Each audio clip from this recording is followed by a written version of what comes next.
Welcome back. Our own Bart Bedsole captured this video from the Will Rogers Shrine to the sun on Cheyenne Mountain.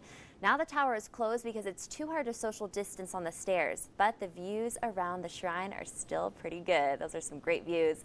Storm Target 13 meteorologist Marty V joins us now. Marty, it looks like it was kind of windy on the mountain yesterday. Will we see similar conditions today? Sure, with any thunderstorms that develop, definitely going to be a possibility. We'll start you out here looking at the sunrise as seen from Springfield in Baca County. We don't have any showers in this area, as is the case a little bit farther north, but we do have some clouds around, and it is awfully pretty out there this morning. If you haven't had a chance to peek out your window, maybe try and do that around your neighborhood and see what you can catch across the area.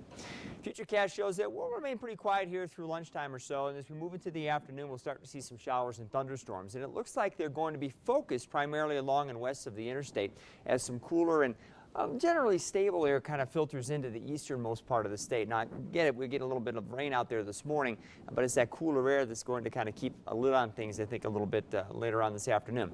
But we'll definitely watch for a good number of storms to break out here across the Front Range.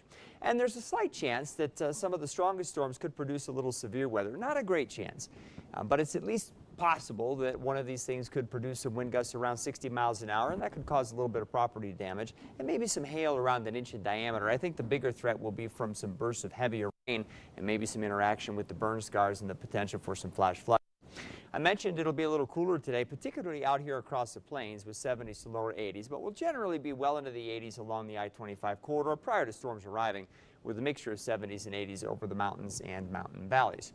Those storms should continue to track from northwest to southeast across the area this evening. Again, you see some of the brighter colors on the map, indicative of the potential anyway for some bursts of heavy rain should the right cells go over your head. And they'll continue to move off towards the southeast through about 8 or 9 o'clock and then finally come to an end. The rest of the night should be spent partly cloudy and pretty comfortable, as was the case last night. Lows dropping off into the 50s and 60s in most areas.